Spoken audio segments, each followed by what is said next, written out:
Okay, so this is the first class of economics for CFA level 2 and the chapter is economic growth. Mohit Agarwala, Bhavdeep Sim, please confirm whether my audio and video are fine. This is a live class. CFA level 2 economics is starting. Please confirm whether the audio and the video are fine.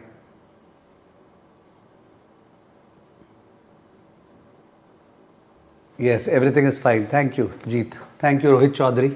Start करते हैं. Now in CFA level 2, there are two main chapters in economics. One is economic growth and the other is related to currency. So one is economic growth and the other is related to currency.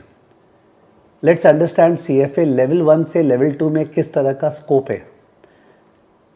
You will recall that CFA level 1 में एक chapter था understanding business cycle. CFA level 1 में there was a chapter called understanding business cycle, सबको याद होगा, where we used to discuss the fluctuations around the trend growth rate. Okay, the upswings and downswings in the economy, expansion, slowdown, contraction, recovery, expansion, slowdown, contraction, recovery.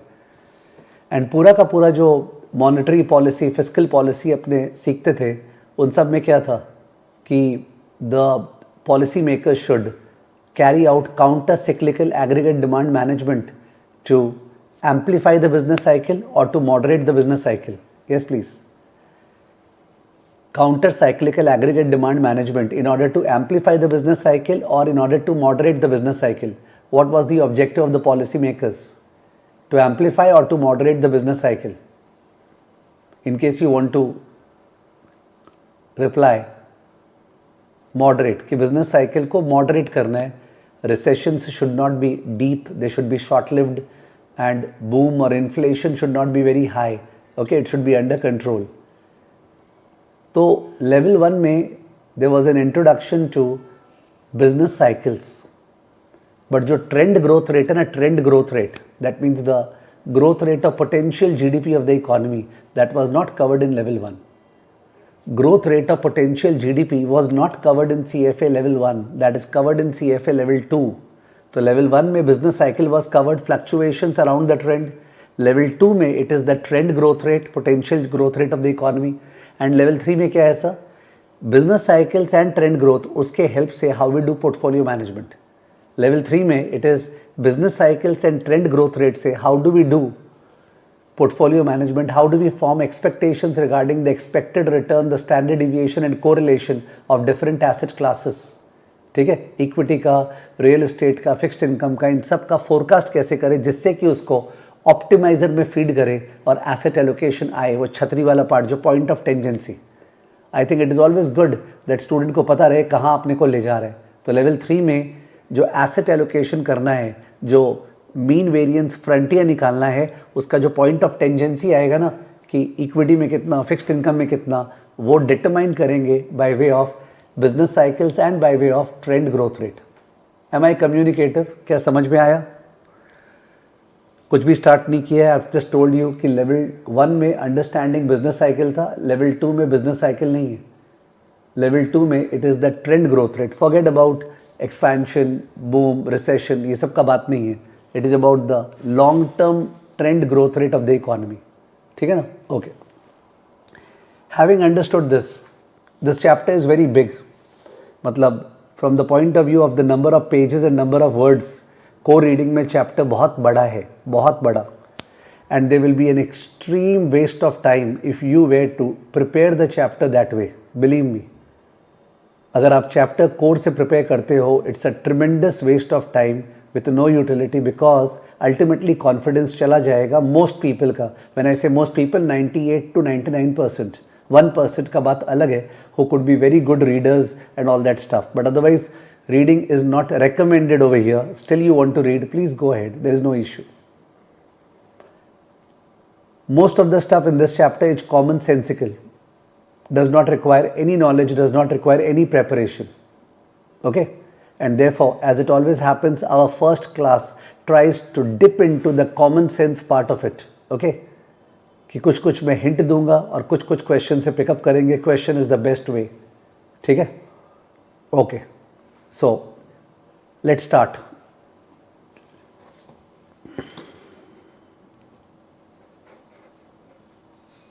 So I'm coming to the screen.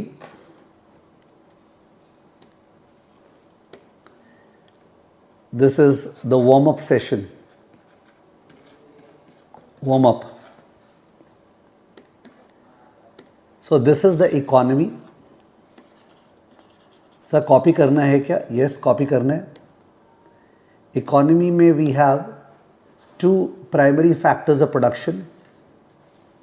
We have capital and we have labor. These are the two primary factors of production, capital and labor, and they are working together at a given level of technology to produce the aggregate output.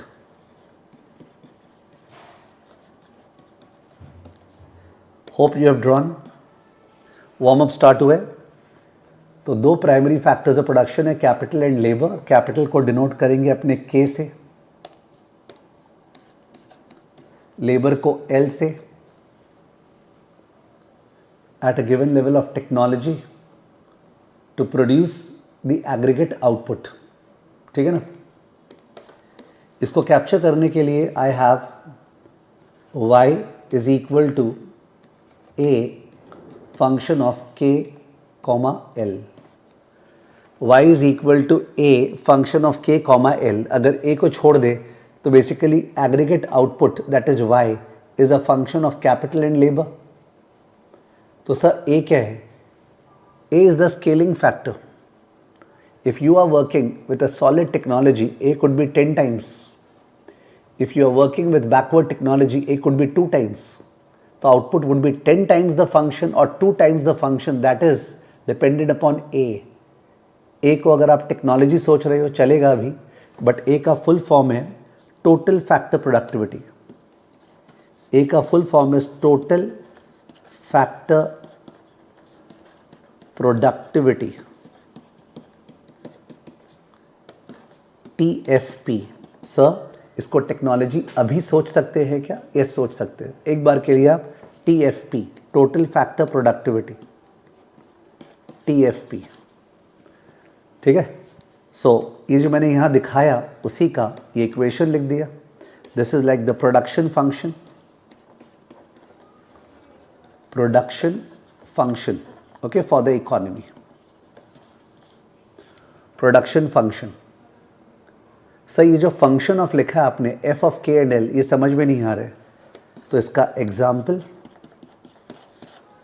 हो गया Cobb Douglas production function. Sir Cobb Douglas काम आएगा क्या? नहीं काम आएगा. Cobb Douglas production function y is equal to A K to the power alpha L to the power 1 minus alpha. I hope you are writing. y is equal to A into K to the power alpha L to the power 1 minus alpha. Example y is equal to 6 K to the power 0.7 L to the power 0.3. y is equal to 6 k to the power 0.7 l to the power 0.3. तो इसका मतलब क्या है? इसका मतलब है कि जो एग्रीगेट आउटपुट प्रोड्यूस हो रहा है वो स्प्लिट होगा between capital and labour. Capital gets 0.7 part of it, labour gets 0.3 part of it. So capital के ऊपर जो अल्फा है ना, alpha refers to the capital share of output. 1 minus alpha refers to the labor share of output. That is interpretation number 1.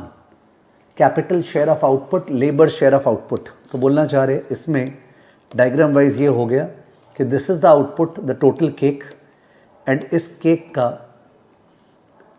70% belongs to capital. ठीक है, 0.7 and this is 0.3. तो ये capital का शेयर हो गया, capital share of output, and this is labour share of output,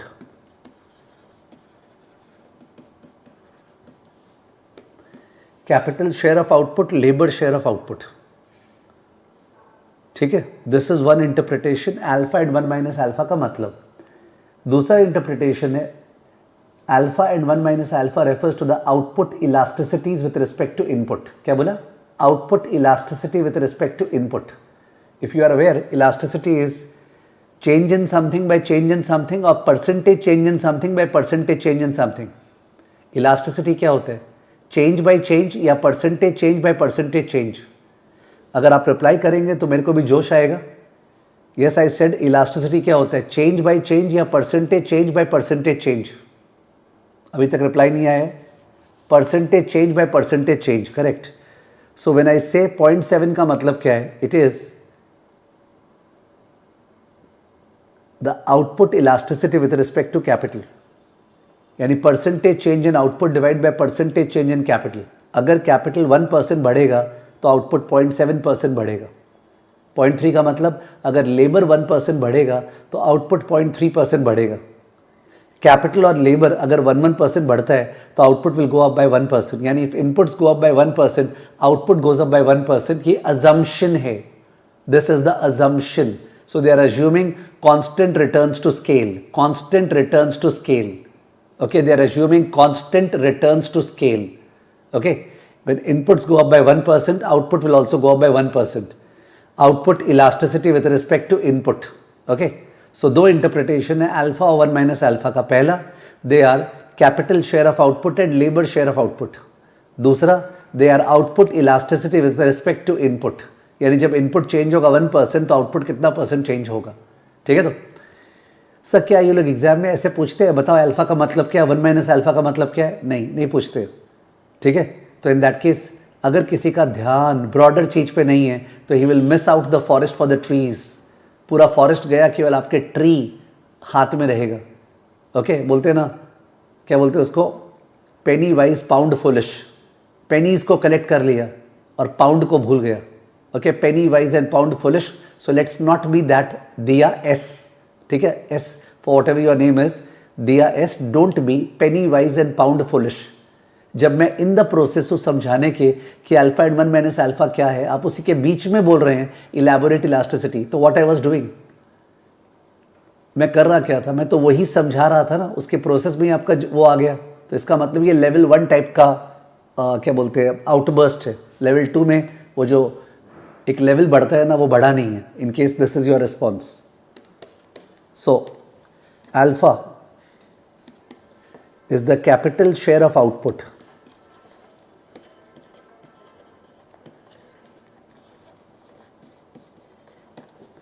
it is also the elasticity of output with respect to capital. Percentage change in output divided by percentage change in capital. If alpha equal to 0.7, it means if capital goes up by 1%, comma, output will go up by 0.7%. 1 minus alpha equal to 0.3.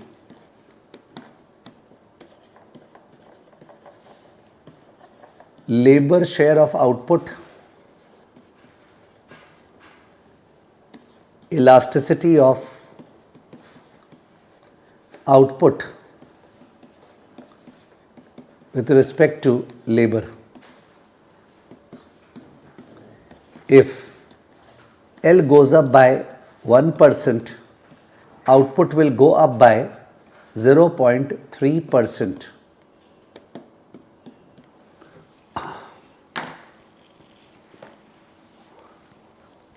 आप copy कर सकते हैं, जो मैंने बोला था वही लिखा है।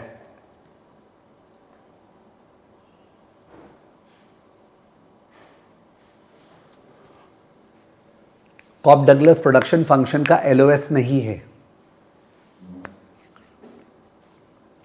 सर ये लोग अज्यूम कर रहे हैं क्या कि अल्फ़ा अगर 0.7 है तो एल के ऊपर 1 माइनस अल्फ़ा होगा? यस, अज्यूम कर रहे हैं, अजम्पशन है, assumption, there is an assumption, assumption of what?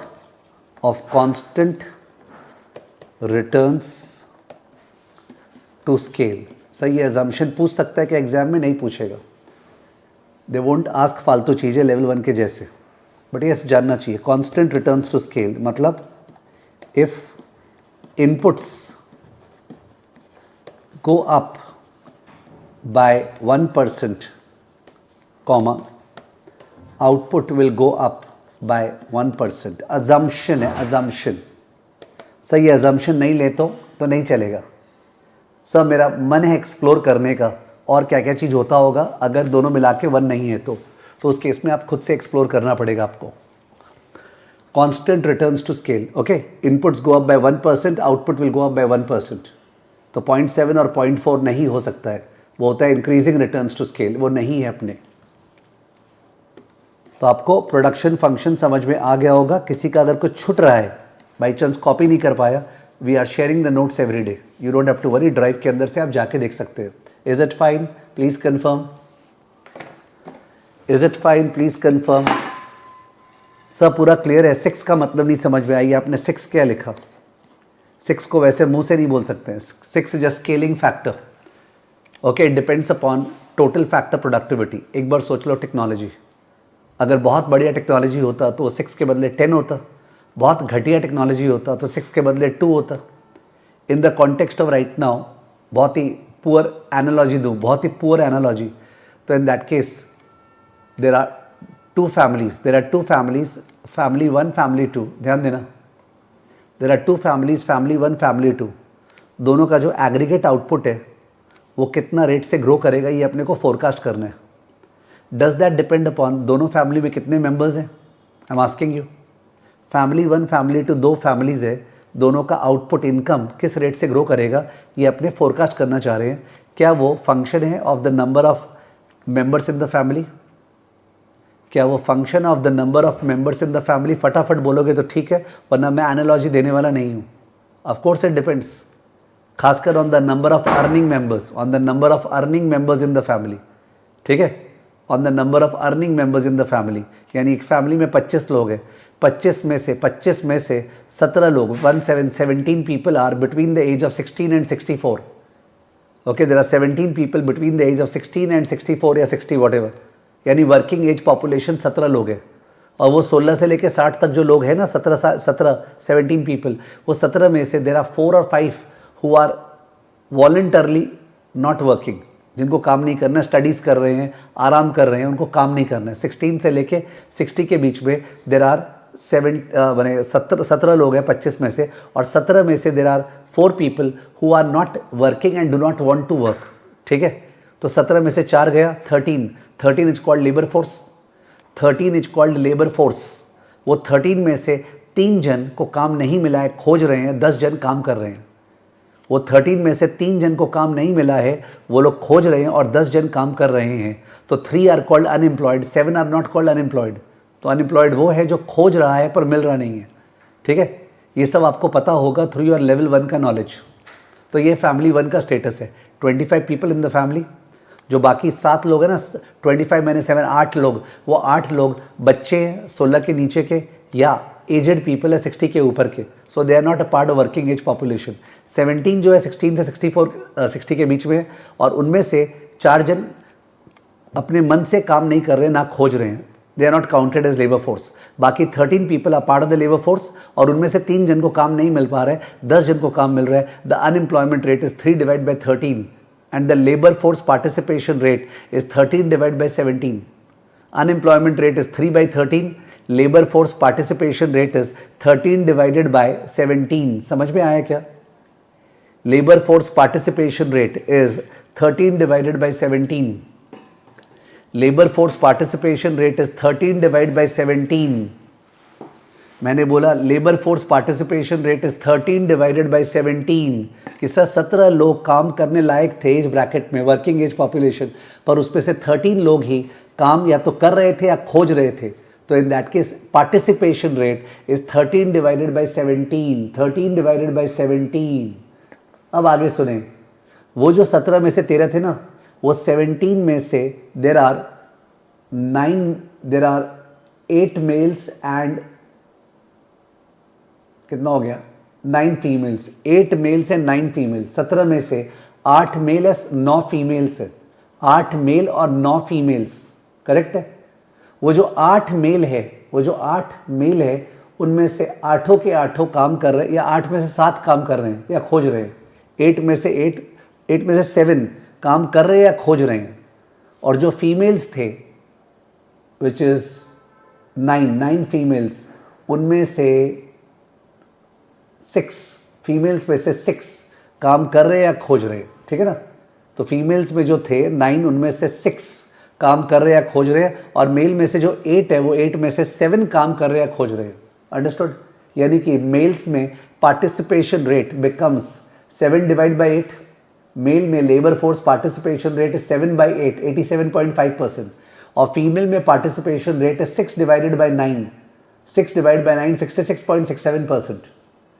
6 divide by 9 66.67%। Male का पार्टिसिपेशन रेट ज़्यादा है, फीमेल का पार्टिसिपेशन रेट कम है।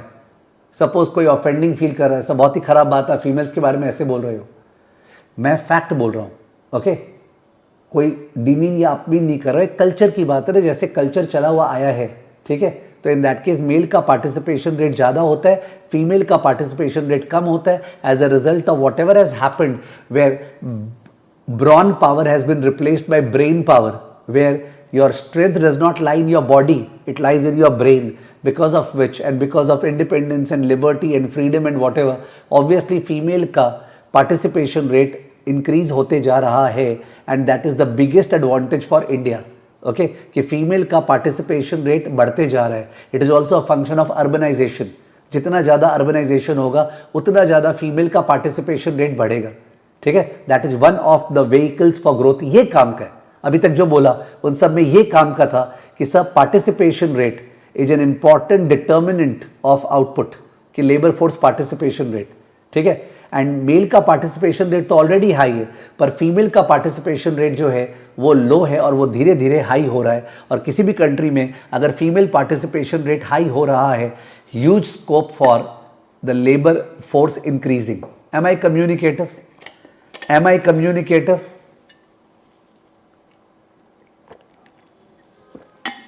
Am I communicative? समझ में आया क्या? Am I communicative? हर एक चीज अभी डिक्टेट नहीं हो पाएगा, because then the flow will go away, ठीक है। But the point is that आपको समझ में आए।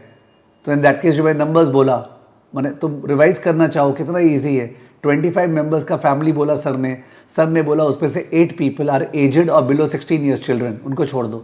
वर्किंग एज पॉपुलेशन 17, उनमें से 4 पीपल डेलिबरेटली वर्क नहीं कर रहे हैं, उनको छोड़ दो। जो 13 पीपल है वो लेबर फोर्स है, 13 में से 3 को काम नहीं मिल रहा है, खोज रहे हैं, 10 काम कर रहे हैं। Unemployment rate is 3/13 and labour force participation rate is 13/17। और जो 17 लोग थे वो 17 वर्किंग एज पॉपुलेशन 16 से 60 के बीच में, उनमें से देवर 8 मेल्स एंड 9 फीमेल्स, और 8 में से 7 they are a part of labour force, या तो काम कर रहे हैं खोज रहे हैं, एंड जो 9 है उनमें से 6 आर लेबर फोर्स, काम कर रहे हैं खोज रहे हैं। तो फीमेल में लेबर फोर्स पार्टिसिपेशन रेट कम है, मेल्स में लेबर फोर्स पार्टिसिपेशन रेट ज़्यादा है। आगे बढ़ते, तो 2 फैमिलीज था, याद है मैंने बोला family A family B. Family A का ये हिसाब किताब था। फैमिली बी जो है ना, फैमिली बी जो है उसमें जो पॉपुलेशन है वो 15 लोगों का है। पॉपुलेशन 15 लोगों का है, 15 पीपल का पॉपुलेशन है। और वो 15 लोगों में से वर्किंग एज पॉपुलेशन केवल 5 लोगों का है। वर्किंग एज पॉपुलेशन केवल 5 लोगों का है। और वो 5 में से 2 लोग जानबूझ के काम नहीं कर रहे हैं, 3 लोग काम कर रहे हैं। Is it okay? 15 का फैमिली है, 15 में से 10 जन ज़्यादातर बूढ़े हैं। 10 जन ज़्यादातर बूढ़े हैं, बच्चे भी नहीं हैं। 10 जन ज़्यादातर बूढ़े हैं, हो सकता है एक बच्चा होगा 16 से कम का। बाकी 9 जन तो बूढ़े हैं, 60 के ऊपर है, 70, 75, 80, 85, 90 वो वाले, ठीक है। और ये जो 5 लोग हैं ना जो लोग वर्किंग एज पॉपुलेशन में, उनमें से 2 जन मन से काम नहीं कर रहे हैं, 3 जन काम कर रहे हैं. How many people are working? 3 जन काम कर रहे हैं या खोज रहे हैं. मैं अनएम्प्लॉयमेंट पे नहीं जा रहा हूँ. Is it fine? Ceteris paribus, what do you think, किस फैमिली का इनकम ज़्यादा होगा? Ceteris paribus, what do you think, किस फैमिली का इनकम ज़्यादा होगा?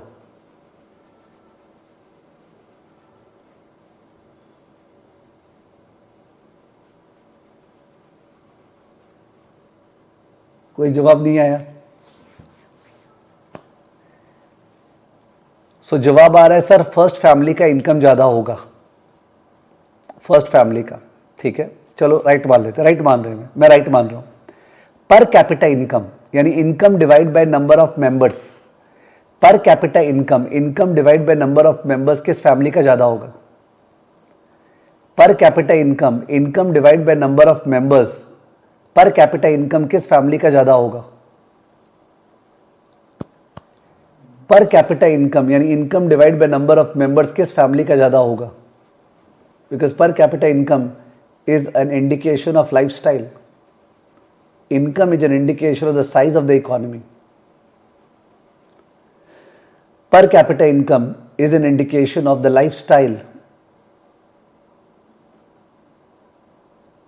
तो इतने सिंपल के एग्जाम्पल से कितना बड़ा कम्युनिकेशन होने जा रहा है, ठीक है, जो कि प्रैक्टिकल भी है एट द सेम टाइम जो सब्जेक्ट में भी काम आएगा.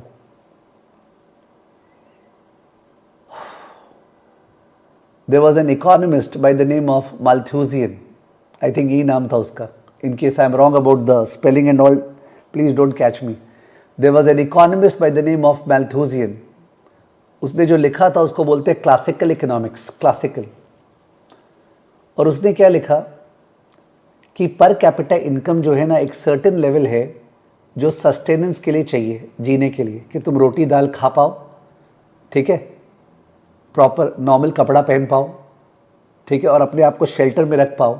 उसके लिए एक sustenance level of per capita income चाहिए. पर कैपिटा इनकम सपोज मान लेते हैं दैट इज़ क्या बोले, माल्थुसियन के अनुसार आज के दिन पे पर कैपिटा इनकम से 5,000 पर मंथ. ओके, से 5,000 per month.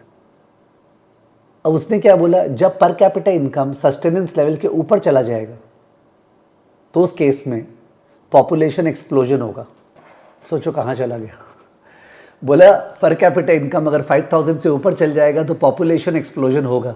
You can understand what he is trying to say. I will not go into the non veg area. And population explosion की वजह से फिर से अपने आप ही लेबर इतना जोर से बढ़ेगा, वो वाई बाई एल में एल, कि अल्टीमेटली पर कैपिटा इनकम सबसिस्टेंस पे आ जाएगा और उसके बाद गिर जाएगा पर कैपिटा, तो वापस से फिर पॉपुलेशन कम होगा एंड फिर से ये आ जाएगा. ये वो माल्थुसियन ने बोला. कितना रॉन्ग है. टेल मी समथिंग, इंडिया में पर कैपिटा इनकम कहाँ का ज़्यादा है, साउथ इंडिया का या नॉर्थ इंडिया का? इंडिया में पर कैपिटा इनकम कहाँ का ज़्यादा है, साउथ इंडिया या north India?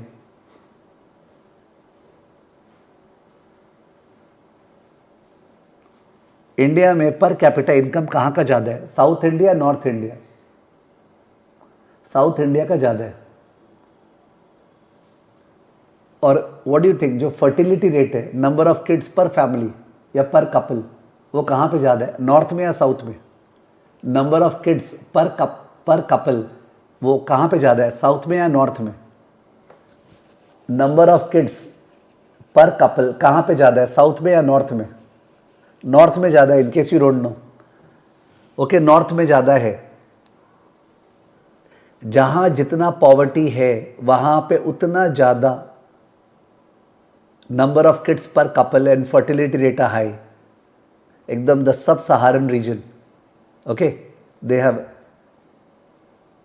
High number of kids per family या per couple.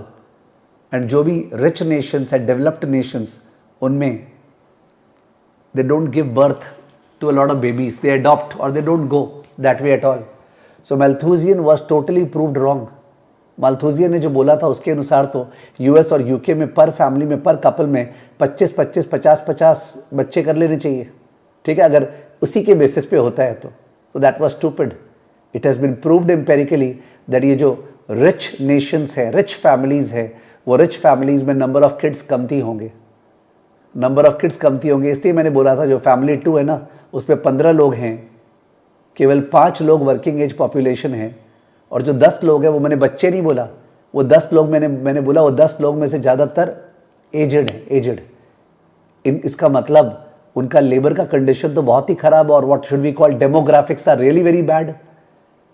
When you talk about demographic dividend enjoyed by India, कि इंडिया में खासकर ये वर्ड यूज़ होता था 10 साल 15 साल पहले बहुत ज़ोर से, कि वी हैड सो मेनी बच्चे जो 13 साल 14 साल के थे, इतने सारे kids, and all of them are going to enter the labour force, they have entered 2020-21 में। तो in that case we say that the demographics are so much in India's favor. Understood? Now these field or these discussions are very rich because इतना सारा chart जो लिखा हुआ है core में, उसको अवॉइड करने का तरीका है लेट्स टॉक। और क्यों, किसी को परेशानी नहीं होनी चाहिए इस बातचीत से। 2 फैमिली का नाम लिए थे सर, ये सब डिस्कस कर रहे थे, ठीक है ना। Now the point is that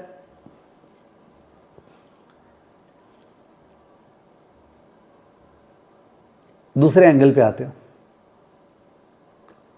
दोनों फैमिली का इनकम क्या होगा, it's also a function of what is their infrastructure, उनके पास क्या फैसिलिटीज है for the purpose of carrying out their work, for the purpose of doing their work, क्या facilities है, इंफ्रास्ट्रक्चर क्या है, दैट मैटर्स अ लॉट।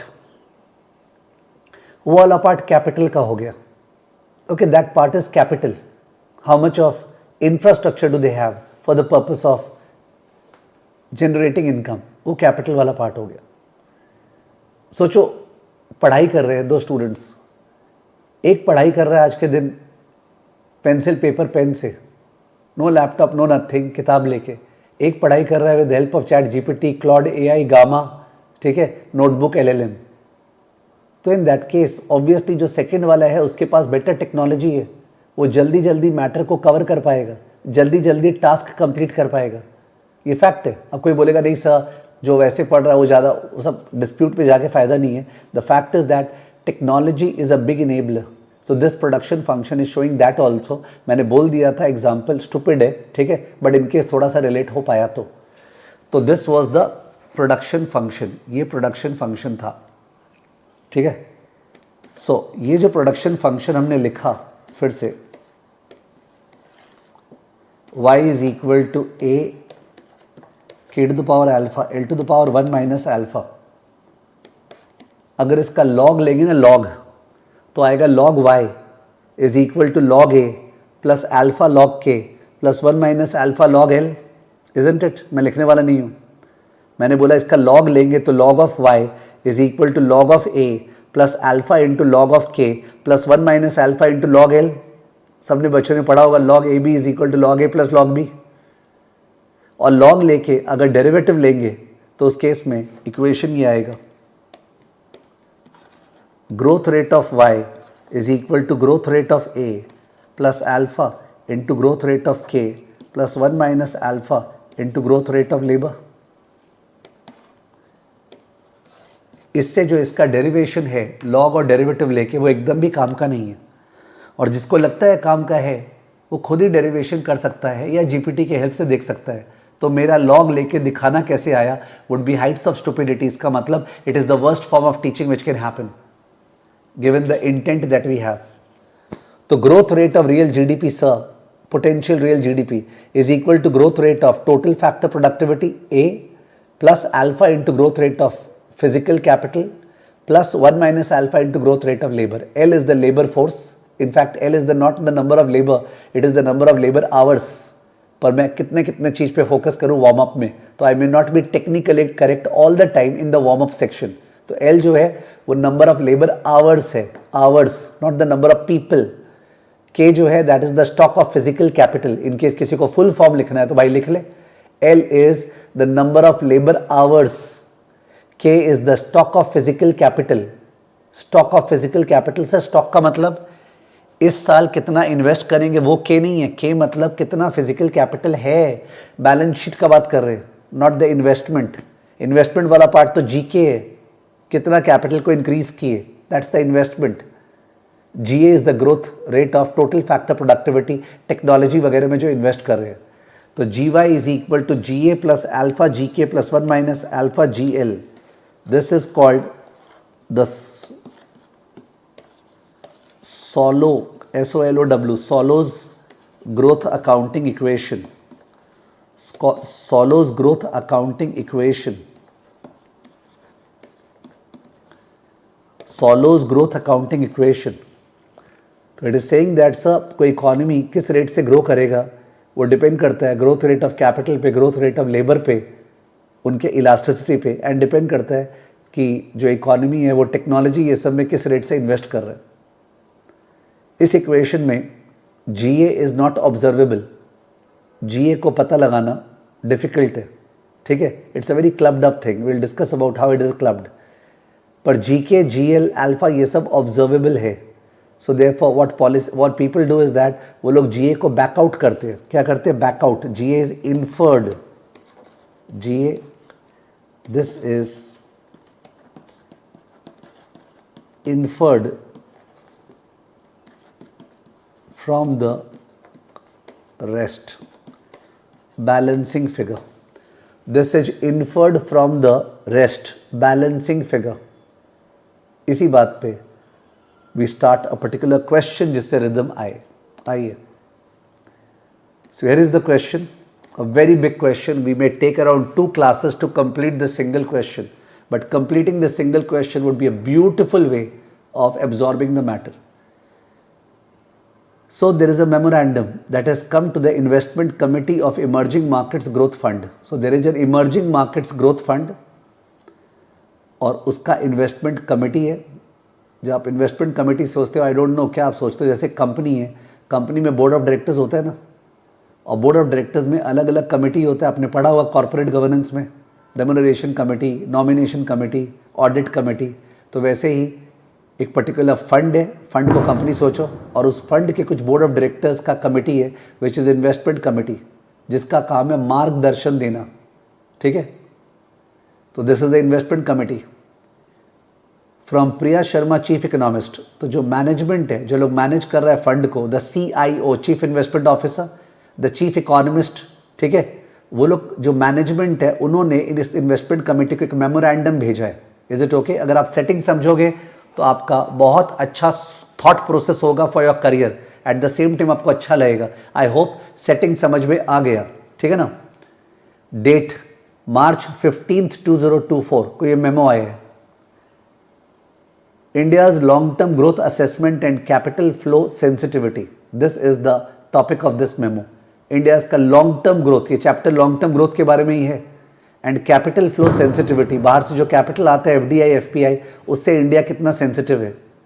क्या अभी तक ओके है? Is it fine? Deepika, Rohit, Kailash,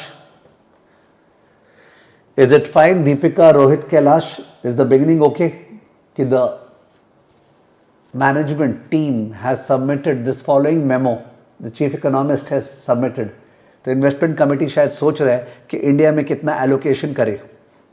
Our fund is evaluating India's growth potential and changing global capital conditions amid, I present analysis from our team examining India's position through multiple frameworks, अलग-अलग angle से, from a technology angle, from a labor angle, from a demographic angle, from a capital angle, ठीक है, अलग-अलग angle से India को evaluate कर रहे हैं।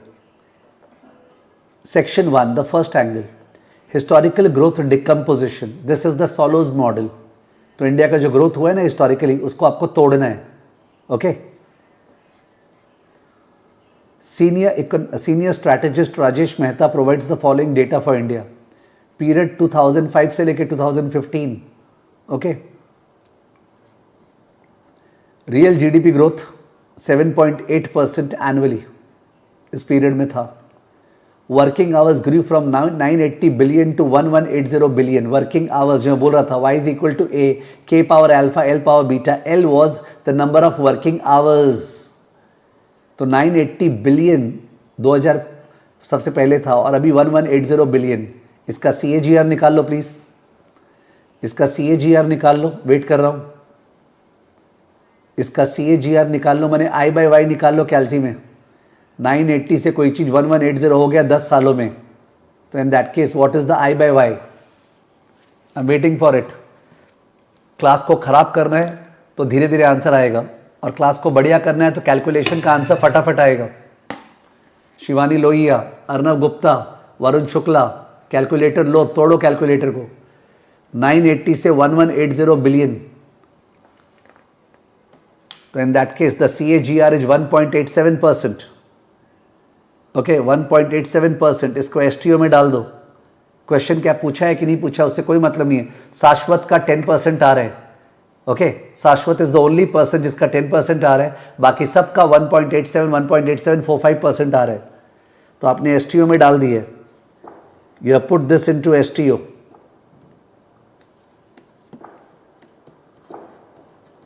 आई होप शाश्वत मेरे को लेवल 1 के लेवल पे नहीं जाना पड़ेगा कि 980 plus minus PV 1180 FV 10N CPT I/Y, so that is 1.8745%. Okay. Physical capital stock grew from 2.8 trillion to 5.9 trillion. इसका भी निकालो। ये था GL और ये है GK waiting for you. Physical capital grew from 2.8 trillion to 5.9 trillion. Yes, please. What is the CAGR?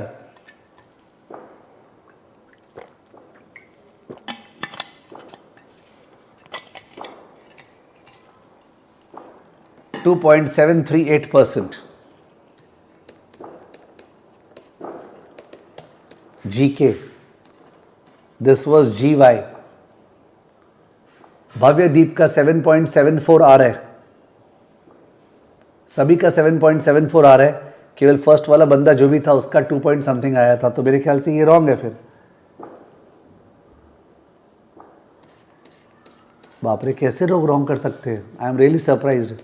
7.74%, 7.74% is GK। Labour share of national income 65% है। Labour share it is 1 minus alpha, so alpha is 35%, 0.35। याद होना चाहिए, alpha K के साथ था, 1 minus alpha L के साथ था।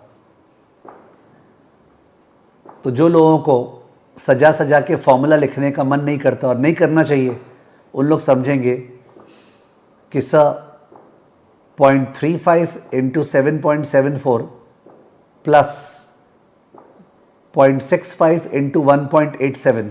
Are you doing it? 0.35 into 7.74 plus 0.65 into 1.87, वो जो भी आया उसको GY 7.8 में से लेस करना है और GA आ जाएगा। लेफ्ट साइड में GY है 7.8, राइट साइड में 3 कंपोनेंट्स है, अपने को GA इन्फर करना है।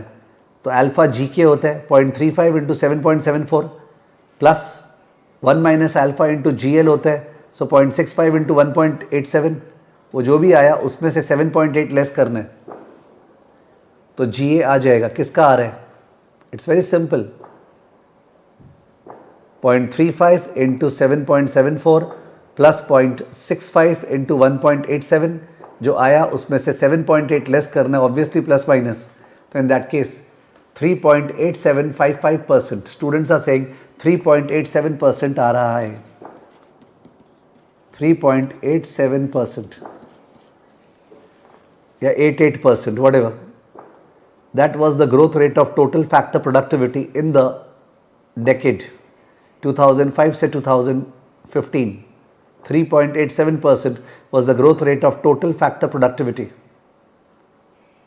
Yes, Divya, are you fine? Divya, is it okay with you? Divya, I think वो नाम है जिसने इलास्टिसिटी के बारे में पूछा था। दिव्या प्लीज कंफर्म कीजिएगा, is it fine with you? Yes sir, मैं GA इजीली निकाल लूँगी एग्जाम में, कोई प्रॉब्लम नहीं है। इन केस आप दिव्या यस जवाब देते हो, I will feel little bit more comfortable. Yes, she is fine. Next, 2015 से 2023 मोदी जी का time, real GDP growth 6.2%, working hours grew from 1180 to 1340, इस बार 8 साल हुए, 10 साल नहीं है. Physical stock grew from 5.9 to 10.2, labour share of national income 65%. चलो फिर से निकालो जीए, वेट कर रहा हूं. इस पीरियड में जीए निकालो, वेट कर रहा हूं. There is no question of my helping. तो ये क्वेश्चन कराने के बाद आई विल बिलीव दैट किसी को भी ये डाउट नहीं रहेगा कि सर जीए कैसे निकालते हैं. ध्यान रखिएगा, एन को 8 डालना है. जब आप लोग growth rate of labour, growth rate of capital निकालेंगे, STO1 STO2 में डालेंगे, तो एन को आपको 8 डालना है. रिया वर्मा का आंसर आया है 1.6%.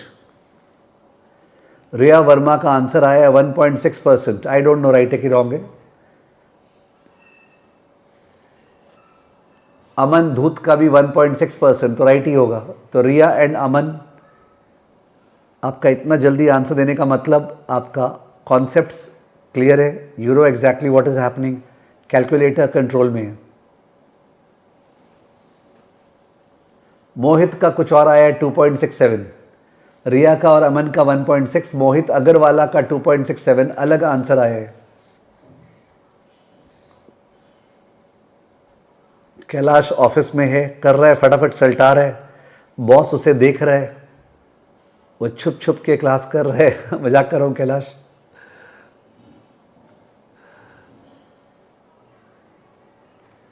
सबका 2.67 आ रहा है. वरुण, हर्षित, अर्नव, सबका 2.67. तो लगता है रिया और उससे कुछ मिस्टेक हो गया. शुरू में 2 जन ने जो आंसर दिया था, it seems like they have committed some systematic mistake. Everybody is saying 2.67. Can you please check Riya at your end. 1180 plus minus PV 1340 FV 8N CPT I by Y STO1. 5.9 plus minus PV 10.2 FV CPT I by Y STO2. 0.35 into RCL2 plus 0.65 into RCL1. The whole thing minus 6.2 plus minus.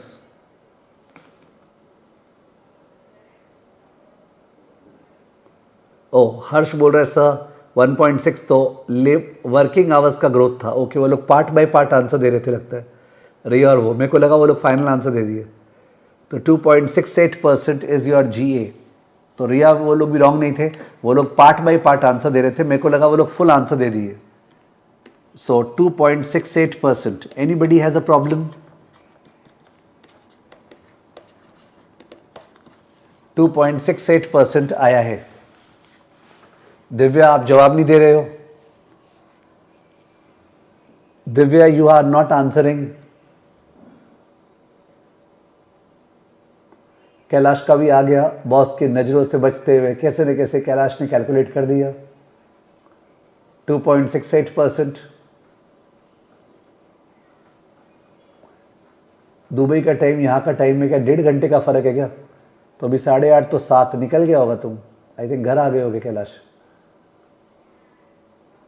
Yes, Divya got it, she is saying. चलिए, तो in that case segment and strike approach. तो जो first question है, using the growth accounting framework and data from section 1, the average annual total factor productivity growth rate during 2015 to 2023 was closest to. 15 से 23 का पूछा है, first period का नहीं पूछा, सेकेंड पीरियड का.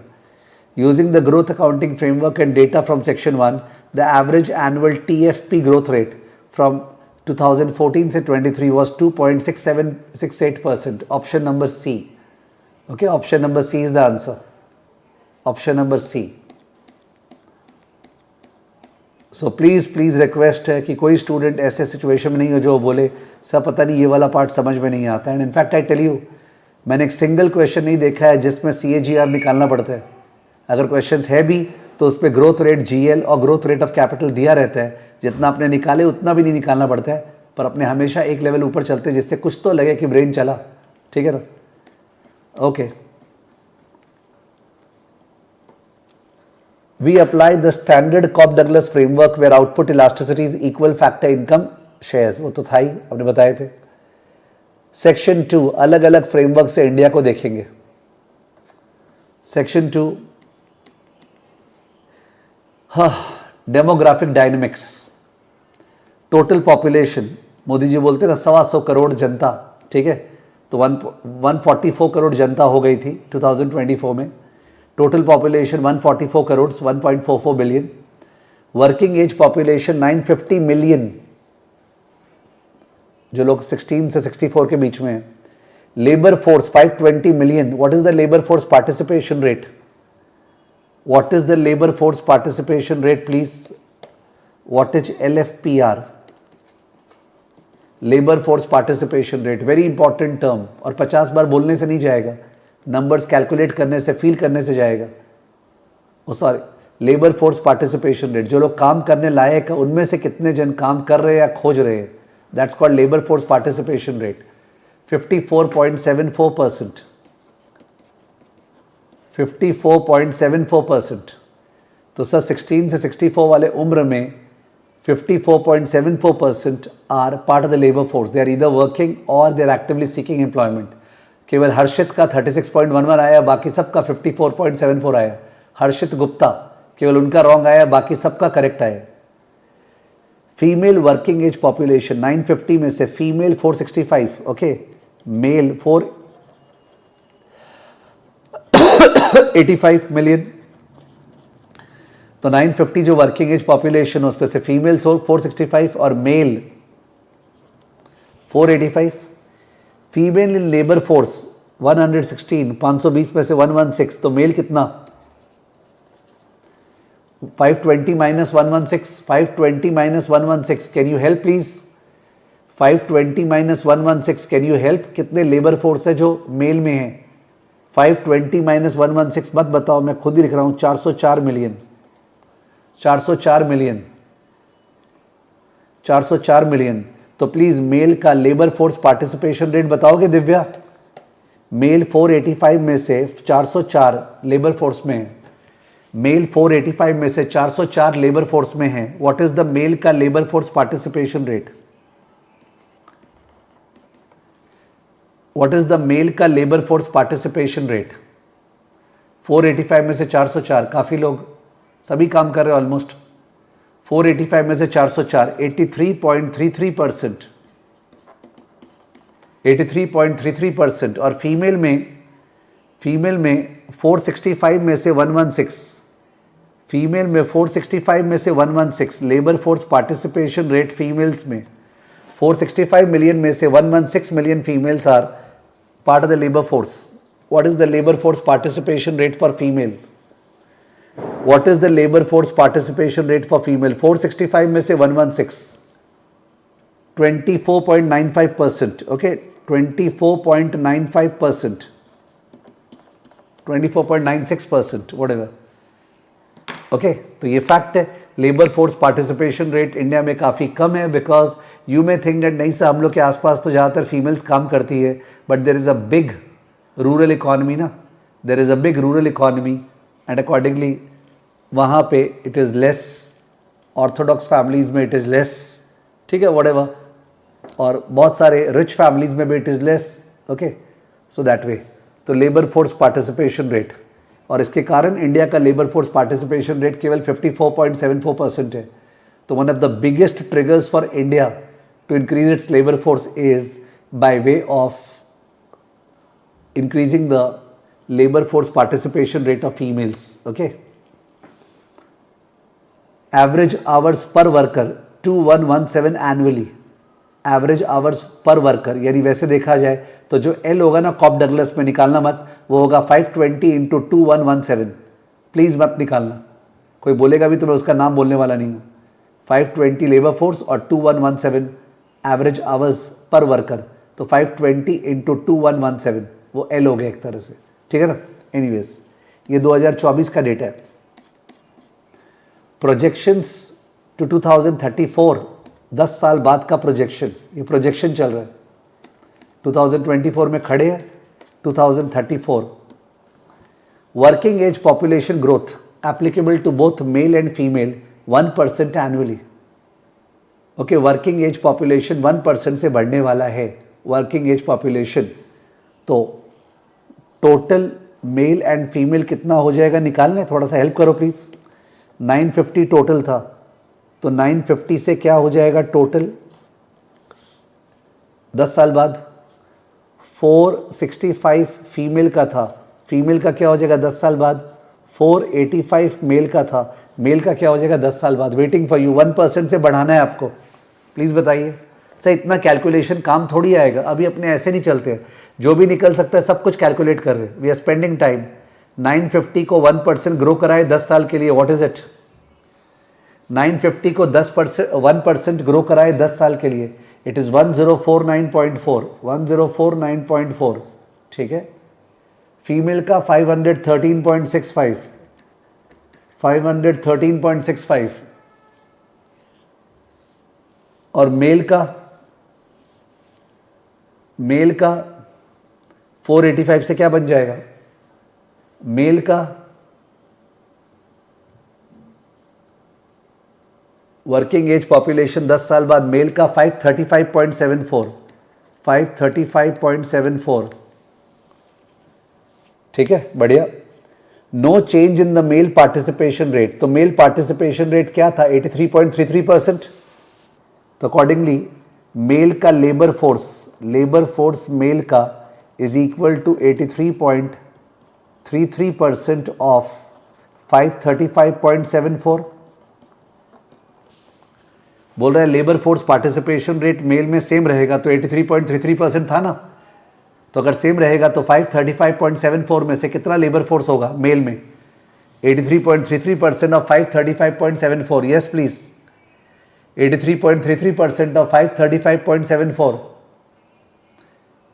642.91 मिलियन, 6 क्या बोल रहा है, कुछ भी बोल रहा है, 535 में से 83.33% बोल रहे हैं, वो बोल रहा है 642, बक रहे हैं, 446 मिलियन लेबर फोर्स मेल में से, okay 446 million labour force male में से, 446 मिलियन लेबर फोर्स मेल में से।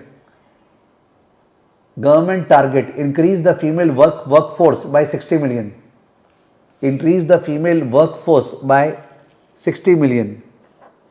तो जो फीमेल्स है उनका जो लेबर फोर्स है फीमेल्स का, that will be 116 plus 60, 116 plus 60 equal to 176 million. ये थोड़ा लैंग्वेज को मैं ठीक करूंगा, ये वर्क फोर्स के बदले लेबर फोर्स होगा, हाँ, लेबर फोर्स जो है 60 से बढ़ जाएगा, तो 116 था प्लस 60 176 मिलियन। तो उससे फीमेल का लेबर फोर्स पार्टिसिपेशन रेट क्या हो गया, वो हो जाएगा 176 डिवाइडेड बाय 513.65, 176 बाय 513.65, 176 बाय 513.65। आपने 513.65 फीमेल का वर्किंग एज पॉपुलेशन फोरकास्ट किया था ना, ठीक है। तो in that case labour force 176 by 513.65, 34.26%, great. तो करीब 25% था, अभी 2024 में 25% है, अपना फोरकास्ट है because of greater urbanisation, because of education, greater urbanisation and education, labor force participation of females will go up from 25% to around 35%. Okay, very this is what we want to happen, okay, want to make it happen. तो 24 point something से 34 point something हो जाएगा, ये forecast है, this is the forecast, okay, this is the forecast. Dr. Shen, external advisor, observes the demographic dividend depends on labor force participation, not just population growth.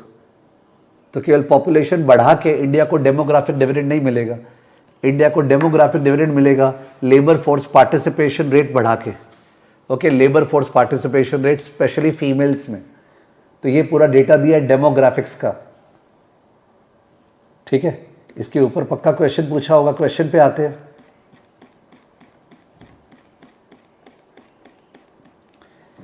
Based on the demographic projections and government targets in section 2, government का target था 60 से बढ़ाना है, तो 176 million female का labour force हो गया था. If achieved by 2034, the contribution to annual GDP growth from increased female labor participation percentage would be closest to. The contribution to annual GDP growth from increased female labor force participation would be closest to. You understood क्या पूछ रहे हैं? जो ये female labour force participation rate बढ़ा है ना 25 से 35%, उसकी वजह से extra contribution to annual GDP growth, यानी कि 1 माइनस अल्फा इंटू GL, ये क्या बोलना चाह रहा है? ये बोलना चाह रहा है कंट्रीब्यूशन टू एनुअल ग्रोथ जो लेबर से होता है वो होता है 1 minus alpha into GL, 1 minus alpha into GL. तो अपने बोलेंगे 1 minus alpha into GL with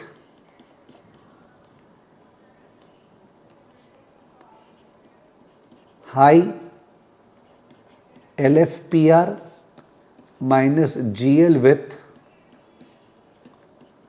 old LFPR.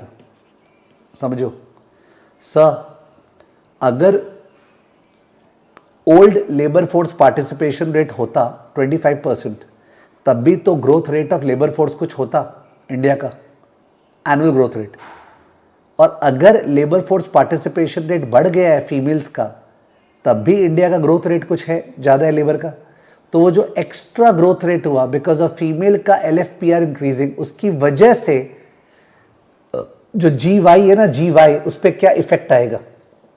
तो first understand the question. There is no question of rushing into the solution. क्या आपको क्वेश्चन समझ में आ रहा है? वो जो LFPR बढ़ा फीमेल्स का, उसके बढ़ने से what is the contribution to annual GDP growth, GY में एक्स्ट्रा कंट्रीब्यूशन क्या हुआ LFPR फीमेल्स का बढ़ने से. क्वेश्चन समझ में आया क्या? क्वेश्चन समझ में आया क्या? कि सर जो इक्वेशन होता है GA plus alpha GK plus 1 minus alpha GL, उस पर 1 माइनस अल्फा GL होता है लेबर का कंट्रीब्यूशन, और इस पर ये पूछ रहा है फीमेल का जो LFPR बढ़ा उसके कारण बताओ एक्स्ट्रा कंट्रीब्यूशन क्या हुआ. तो हम लोग को लेना है कि what is the GL with high LFPR, what would have been the GL अगर ओल्ड LFPR होता तो, अगर ओल्ड LFPR होता तो GL क्या होता. ठीक है, तो इसके लिए मोटा मोटी अपना सारा मेहनत किया हुआ है, देख लेते हैं. 1 माइनस अल्फा तो क्लियर है. 1 minus alpha is 0.65 because 65% labour का शेयर था. दिस इज 0.65, लेबर का शेयर 0.65 था इनटू. अब लेबर फोर्स एक्चुअली क्या से क्या हो गया देखते हैं. लेबर फोर्स एक्चुअली क्या से क्या हो गया. वरुण शुक्ला बोल रहा है आंसर इज C. पता नहीं इतना जल्दी कैसे कैलकुलेट कर लिया, वो भी स्क्रीन में नंबर्स देखे बिना, और ये भी नहीं बोल सकते वो करके आया है बिकॉज ये क्वेश्चन तो फ्रेश है. तो अंतर्यामी है वरुण शुक्ला. ठीक है, सो जो अपना वो था ना, क्या बोलते हैं, लेबर फोर्स, वो लेबर फोर्स कितना था, नहीं सॉरी यहाँ था ना, हाँ. तो लेबर फोर्स अपना था, what was the 520 labour force था. आपको दिखा 520 लेबर फोर्स था 2024 में था, मतलब है 520. और लेबर फोर्स जो हमने निकाला वो निकाला 446 प्लस 176. प्लीज़ बताइए 446 प्लस 176, 446 प्लस 176 कितना, 446 मेल का और फीमेल का 176 कितना, 446 प्लस 176 कोई नहीं बता रहा है. 622 मिलियन लेबर फोर्स हो गया, हो जाएगा. और था कितना 520. तो लेबर फोर्स जो है 520 से 622 कितने साल में, 10 इयर्स. बताओ GL क्या, 520 से 622 10 इयर्स में बताओ GL क्या. 520 था, है अभी 2024 में, और 10 साल बाद 622 हो जाएगा. तो growth rate of labour, annual growth rate क्या होगा, एनुअल क्यों निकाले सर? बिकॉज सब चीज़ एनुअली पूछ रहे हैं वो। 520 से 622 का आई बाई वाई पूछ रहे हैं। 520 से 622 का 10 साल का आई बाई वाई 1.8%, 1.8%। बट अगर फीमेल का लेबर फोर्स पार्टिसिपेशन रेट, अगर फीमेल का लेबर फोर्स पार्टिसिपेशन रेट क्या था पहले, 24.95 ही रहता, तो फीमेल का वर्किंग एज पॉपुलेशन आप लोगों ने 513.65 निकाला था। 513.65, इसके ऊपर ओल्ड वाला लेबर फोर्स पार्टिसिपेशन रेट लगाओ, बोलो। 513.65 सर फीमेल का पॉपुलेशन होगा वर्किंग एज, और अगर पुराना वाला पार्टिसिपेशन रेट होगा 24.95%, तो फीमेल का लेबर फोर्स क्या होगा? 513.65 का 24.95%, 513.65 का 24.95%, कि अगर पुराना वाला लेबर फोर्स पार्टिसिपेशन रेट रहेगा तो फीमेल का लेबर फोर्स क्या होगा? 128.15 मिलियन, 128.15 मिलियन, और मेल का तो 446 निकाला ही है, तो 446 प्लस 128.15 बताइए, 446 प्लस 128.15, तो फीमेल का 176 नहीं ले रहे हैं अपने, वो ले रहे हैं जो ओल्ड पार्टिसिपेशन रेट पे आता, मेल का ठीक है। तो 446 प्लस 128.15, 446 मेल का लेबर फोर्स प्लस 128.15 क्या? 574, भाव्या दीप इज सेइंग 574.15 मिलियन, 574.15 मिलियन, और था 520, सॉरी, तो 520 से 574.15 मिलियन का आई बाई वाई, 520 से 574.15 मिलियन का आई बाई वाई 10 साल में, 520 से 574.15 का 10 साल में आई बाई वाई, 520 से 574 का 15 10 साल में I by Y, 0.99%। Deepika Rawat 0.99% GL, 0.99% sir GL होता अगर विमेन का पार्टिसिपेशन रेट पुराना वाला होता तो 0.99%, तो 1.8 के बदले 0.99, 1.8 के बदले 0.99, तो मैंने शायद वहाँ पे फॉर्मूला लिखा था 1.8 के बदले 0.99, कहाँ पे है ये रहा। सो सर 1.8% जो है वो growth rate of labour force है, 0.99 growth rate of labour force होता अगर फीमेल का पार्टिसिपेशन रेट नहीं बढ़ता तो जो एक्स्ट्रा हो गया है ना 0.81, वो 0.81 इंटू 0.65, 0.81 इंटू 0.65, 0.81 इंटू 0.65, 0.81 इंटू 0.65 क्या आ रहा है? 0.53%। तो जिसने भी शुक्ला या जो कौन था जो शुरू में ऑप्शन नंबर सी बोला था उसका आंसर रॉन्ग है। शुक्ला या जो भी था ना जो 2 मिनट में आंसर दिया था ऑप्शन नंबर सी, उसका रॉन्ग था।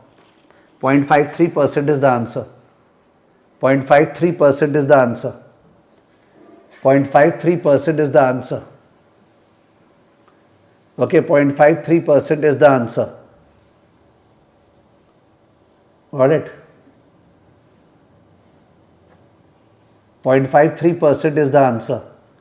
The point of giving this question is not that इतना मैथ्स एग्जाम में करवाता है, but the point is that अगर आपका सारा चीज कंट्रोल में नहीं है ना, labour force participation rate male का क्या है, फीमेल का क्या है, वर्किंग एज पॉपुलेशन क्या है, वो दोस्ती नहीं हो पाते हैं, स्ट्रगल करते रहते हैं। आई नो स्टूडेंट के साथ क्या होता है, 2 4 5 क्वेश्चन जो कैंडिडेट रिसोर्स में है उसको 4 बार 6 बार 8 बार बैठा के चले जाते हैं और होप करते हैं उधर में हो जाएगा। ऐसे थोड़ी अपने जाएंगे विद द फीलिंग दैट ठीक है यार, मतलब ऐसे, समझ गया? तो ये कैलकुलेशन ज़्यादा डीपर है, घुमा घुमा के है, and in order to ensure that आपको लेबर फोर्स पार्टिसिपेशन रेट का महत्व पता चले। ओके, फीमेल में कमती होता है वो पता चले, थियोरी प्रिपेयर हो रहा है, प्रैक्टिकल प्रिपेयर हो रहा है, हर चीज प्रिपेयर हो रहा है। Got it? तो लेबर को खोद डाला है हमने, इसको लगा डाला तो लाइफ जिंगा लाला। ओके, वो वाला हाल है। आई एम श्योर बहुत सारे स्टूडेंट्स ऐसे कर रहे हैं क्लास, जिन लोग का मे में एग्जाम और जिनका ये चैप्टर हो चुका है, तो रिवीजन तो हो रही है, बट यू नो अगर बोरिंग रिवीजन होता है तो मजा भी नहीं आता। मजा तभी आता है जब वाह मजा आता है, वैसा। ठीक है? तो दैट वाज क्वेश्चन नंबर 2। चलिए section 3, capital stock and investment analysis. Capital stock and investment analysis, India's current position. तो अब ये कैपिटल का बात करें, लेबर का बात हो गया ना, अब कैपिटल का। India's current position, GDP $3.7 trillion है इंडिया का। Gross fixed capital formation $1.18 trillion है। Is it K? Gross fixed capital formation क्या के है? मैंने पूछा is gross fixed capital formation के?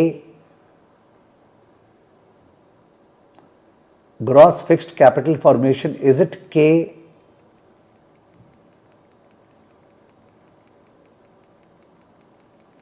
No, it is the increase in के।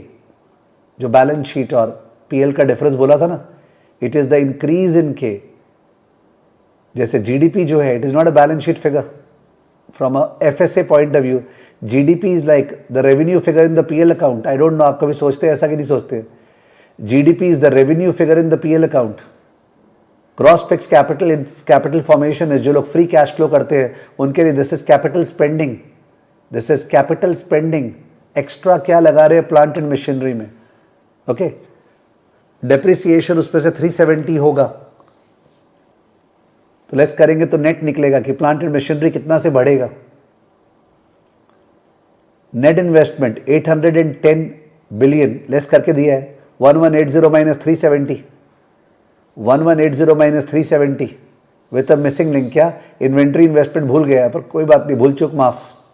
इन्वेंट्री इन्वेस्टमेंट भी तो होता है, पर कोई बात नहीं, भूल चूक माफ। तो 1180 माइनस 370, 810 आ रहा है क्या? 1180 minus 370, 810 billion. 1180 minus 370, 810 billion. 810 billion, I hope आ रहा होगा। 1180 माइनस 370। दिव्या तो पूरी चुप हो गई है। 1180 दिव्या कैसे आया? 1.18 इंटू 1000। क्यों सर? बिकॉज 8 ट्रिलियन 1000 बिलियन होता है। 1180 माइनस 370, 810 बिलियन का net investment, gross minus depreciation. Gross national savings 1.07 trillion. Gross national savings 1.07 trillion. Figures throw कर रहा है अपने ऊपर। जीडीपी, कितना इन्वेस्टमेंट किया, कितना सेविंग्स हुआ, कितना इन्वेस्टमेंट हुआ, कितना सेविंग्स हुआ। क्वेश्चन क्या पूछा है देख रहे हैं? दिव्या एक बार यस तो कर दो। It may be overwhelming, but class होने के बाद आप बैठोगे चेप चेप के इसको वापस से करोगे, जीपीटी में डालोगे, उससे पूछोगे इसका मतलब बता, उसका मतलब बता, हिंदी में बता, इंग्लिश में बता, बंगाली में बता, मारवाड़ी में बता।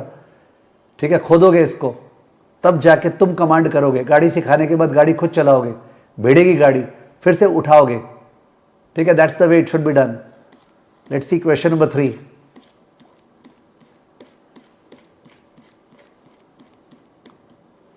Based on section 3, the net foreign capital inflow required to finance India's current level of investment.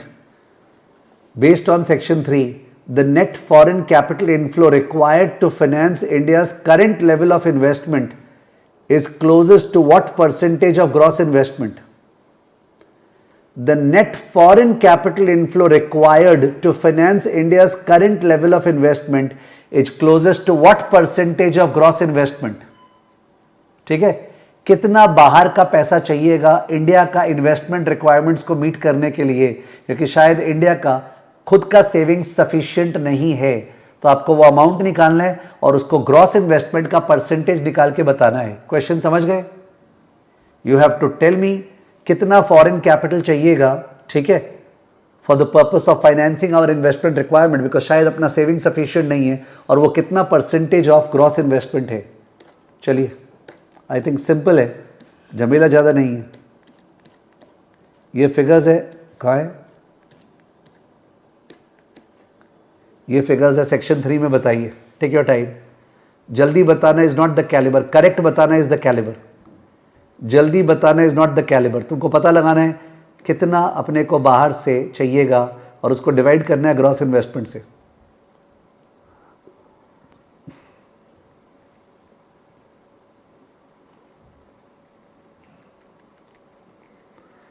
किसी को अगर दिख रहा है कि sir Let me not disturb you. Siddhi Vilash Lamkhade, good name, I like it. She has said it's 9.32%.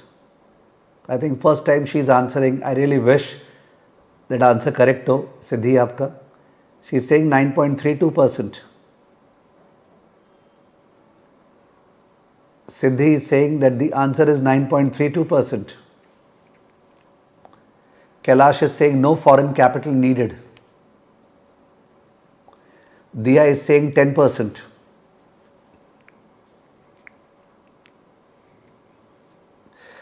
So Siddhi का 9.32%, दिया का 10%, कैलाश का no foreign capital needed. Options तो देख ले एक बार. ऑप्शंस क्या क्या था जिससे कोई वापस से थिंक करना चाहे तो. ऑप्शंस था 0%, 10%, 30%. दिव्या का आंसर 10% है. कैलाश का आंसर ए है.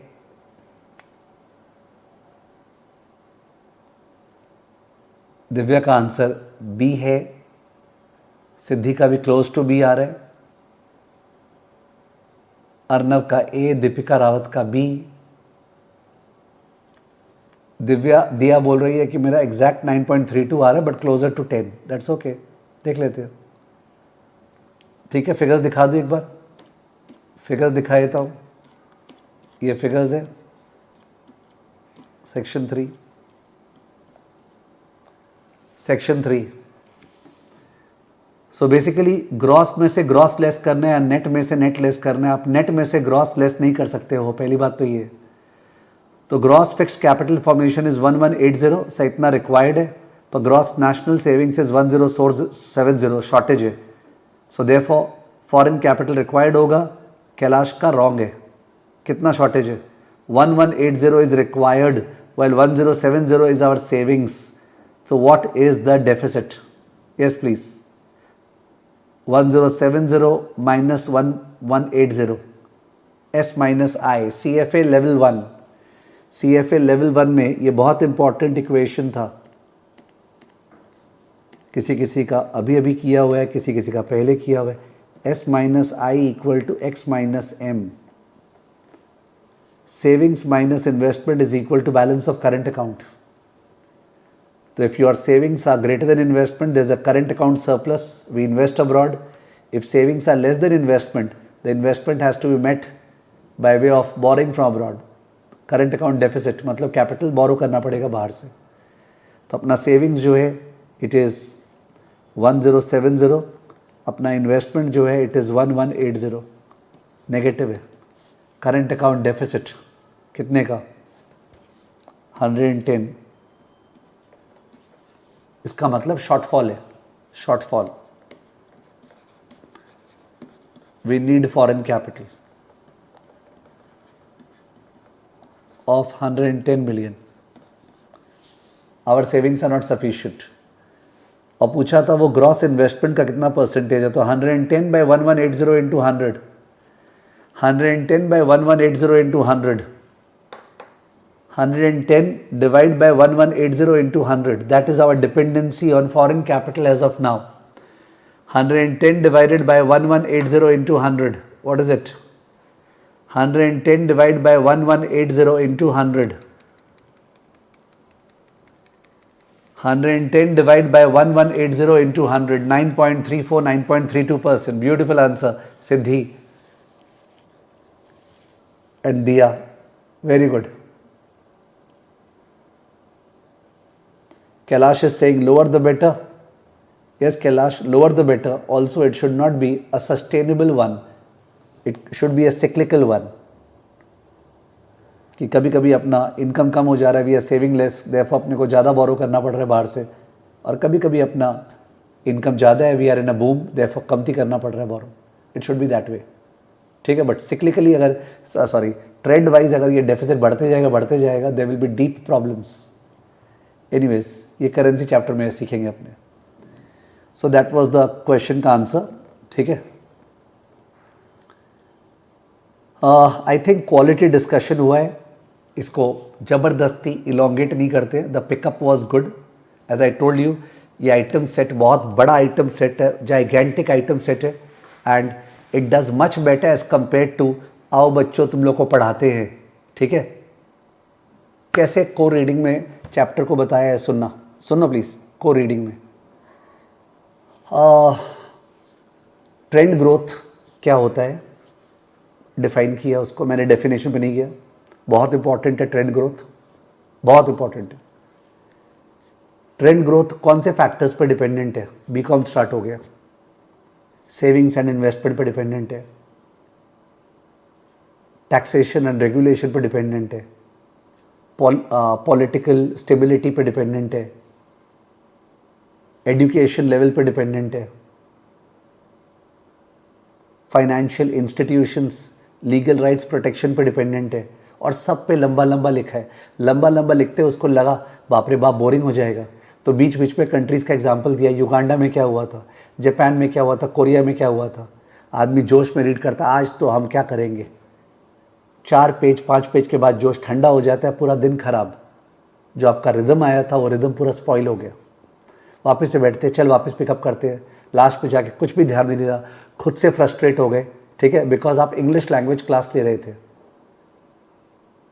माने it is not in an appropriate manner, it is a misutilization of time.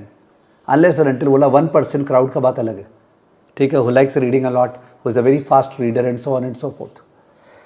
ठीक है, चलिए, सो मिलते हैं आपसे इस चैप्टर के लिए तो वेडनेसडे को। Again will continue this. आज जो आइटम सेट शेयर होगा वो यहीं तक का शेयर होगा, 3 क्वेश्चन और यहाँ तक का राइटअप, ठीक है। और कल अपने मिलेंगे for the purpose of hedge fund का नेक्स्ट स्ट्रैटेजी। हेज फंड का नेक्स्ट स्ट्रैटेजी मैं कराने का सोचा हूँ, the difficult one, relative value. कौन सा? रिलेटिव वैल्यू स्ट्रैटेजीज, उस पर जाएंगे।